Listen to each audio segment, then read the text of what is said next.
10 suku primitif paling terisolasi dan berbahaya di dunia. Hai teman-teman, gue yakin suku sedikit yang non-video ini nathod hidup akne ya.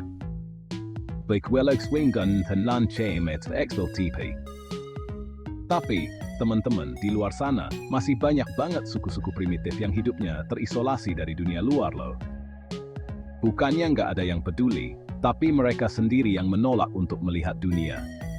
Mereka memilih untuk tetap hidup sesuai dengan tradisi dan kepercayaan mereka. Setiap suku primitif ini punya kepercayaan dan adat yang beda-beda. Mereka menjalani kehidupan yang sangat berbeda dari kita. Ada yang aman-aman aja buat orang luar, tapi nggak sedikit juga yang super-duper berbahaya kalau dideketin. Mereka bisa sangat protektif terhadap wilayah mereka. Nah, di video kali ini, gua udah ngerangkum 10 suku primitif paling terisolasi dan dianggap paling berbahaya di dunia. Siap-siap ya, kita akan melihat bagaimana mereka hidup dan mengapa mereka dianggap berbahaya. Yuk, kita mulai.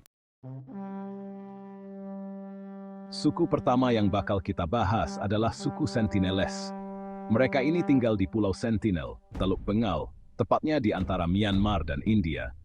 Suku Sentinelese ini hidup dari berburu hewan di pulau itu, makanya mereka jago banget pakai busur dan tombak. Pemerintah India sampai ngeluarin peringatan keras buat nggak deket-deket sama suku ini. Diperkirakan, ada sekitar 250-500 anggota Sentinelese yang hidup di pulau terpencil itu. Jadi, kalau kalian lagi jalan-jalan naik kapal, terus nggak sengaja lewat Pulau Sentinel, mendingan langsung pergi aja deh. Lanjut guys, ke suku kedua yang nggak kalah seremnya, yaitu suku Yaivo. Suku ini dikenal dengan tradisi dan budaya yang sangat unik dan menakutkan. Mereka ini tinggal di pedalaman Papua Nugini bagian tengah, jauh dari peradaban modern. Kehidupan mereka sangat terpencil dan terisolasi. Akses ke tempat mereka susah banget. Bayangin aja, naik sungai aja bisa makan waktu sebulan. Sungai yang mereka lalui penuh dengan rintangan dan arus yang deras. Kalau jalan kaki, bisa-bisa 6 minggu baru sampai. Jalur yang harus ditempuh sangat berat, melewati hutan lebat dan medan yang sulit. Tahun 1988, ada seorang petualang asal Inggris bernama Benedict Allen yang gak sengaja ketemu sama suku Yaivo. Pertemuan ini menjadi salah satu momen paling berkesan dalam hidupnya. Dia disambut sama tarian yang serem banget guys. Bayangin aja, mereka nari-nari sambil ngacungin busur panah ke arah si Allen ini. Tarian ini adalah bagian dari ritual penyambutan mereka. Allen cerita kalau dia kagum banget sama kemampuan suku Yaivo dalam bergerak cepat di atas pohon tanpa alat pengaman. Mereka bisa memanjat pohon dengan sangat lincah dan cepat. Selain itu, para wanita di suku ini dilatih jadi mata-mata yang handal. Mereka memiliki kemampuan untuk mengamati dan mengumpulkan informasi tanpa terdeteksi. Suku Yaivo juga dikenal dengan teknik berburu tradisional mereka yang sangat efektif. Mereka bisa bertahan hidup di hutan dengan memanfaatkan sumber daya alam yang ada.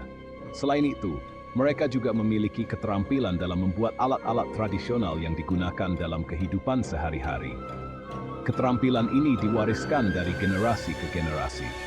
Kehidupan sehari-hari suku Yaivo sangat bergantung pada alam sekitar mereka. Mereka hidup dalam harmoni dengan alam dan menjaga tradisi serta budaya mereka dengan sangat baik.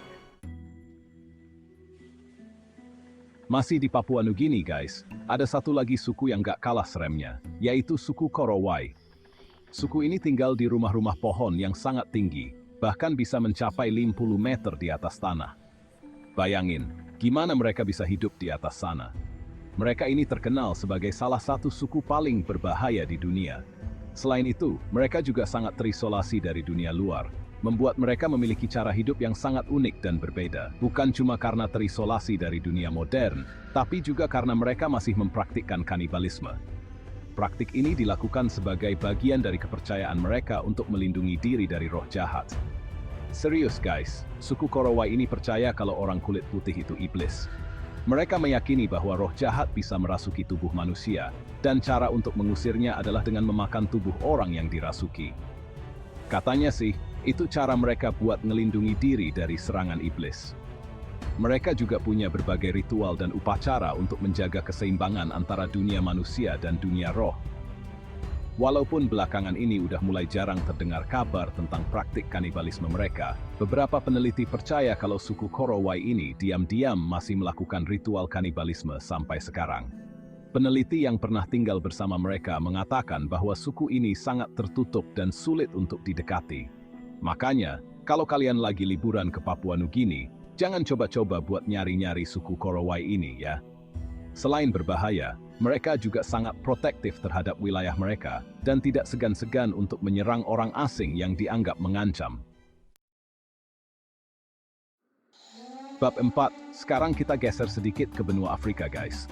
Tepatnya di Ethiopia, ada suku Surma atau Suri yang gak kalah sangarnya. Mereka ini jago banget dalam hal berburu dan berperang. Senjata andalan mereka adalah tongkat yang disebut Sagina.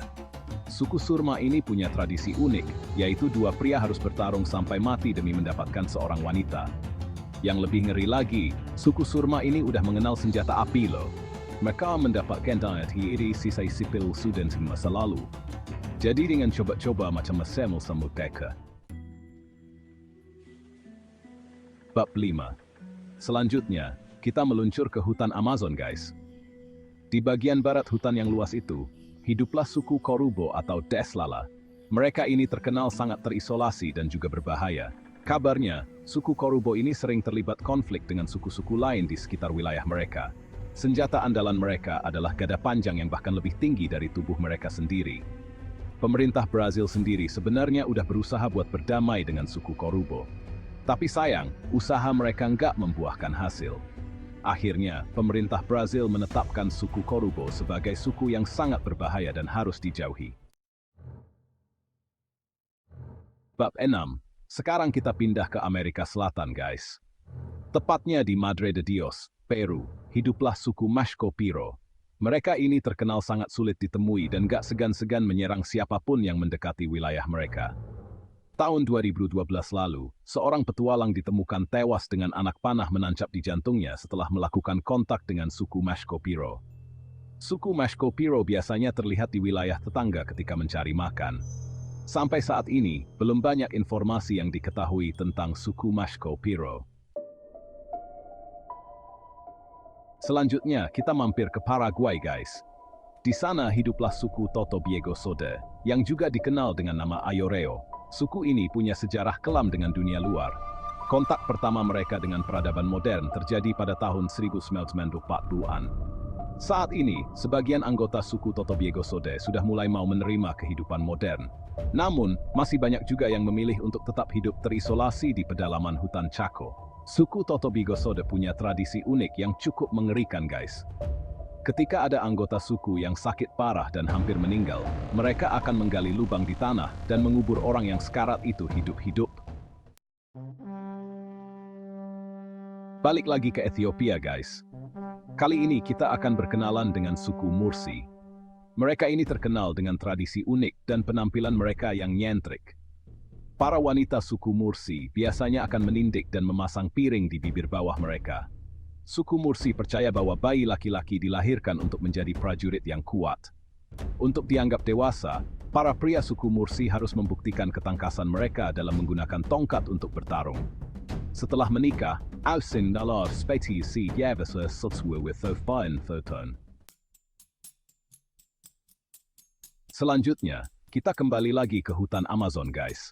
Kali ini kita akan mampir ke wilayah barat Brazil, tepatnya di sepanjang sungai Jandiatuba. Di sana, hiduplah suku Flecheros yang terkenal dengan keahlian mereka dalam menggunakan sumpit beracun. Suku Flecheros diperkirakan hanya berjumlah sekitar 30-an orang saja. Keberadaan emas di sekitar wilayah mereka membuat suku Flecheros sering berkonflik dengan para pendulang emas ilegal. Tahun 2017 lalu, 2 orang pendulang emas ditemukan tewas mengenaskan di wilayah suku Flecheros.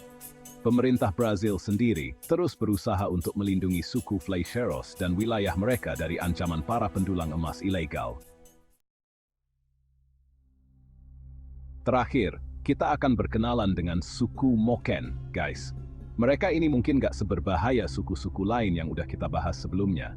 Tapi, suku Moken adalah salah satu suku yang paling terisolasi di dunia. Mereka hidup nomaden di atas perahu kayu di sekitar Kepulauan Mergui, antara Burma dan Thailand. Suku Moken mencari makan dengan cara menangkap ikan dan biota laut lainnya menggunakan tombak dan jaring. Kehidupan suku Moken yang unik ini menarik perhatian banyak peneliti. Nah, itu tadi guys, 10 suku primitif paling terisolasi dan berbahaya di dunia. Semoga video ini bisa nambah wawasan kalian tentang betapa beragamnya budaya dan kehidupan di dunia ini. Jangan lupa guys, like video ini kalau kalian suka, share ke teman-teman kalian, dan subscribe channel ini untuk dapetin video-video menarik lainnya. Sampai jumpa di video selanjutnya.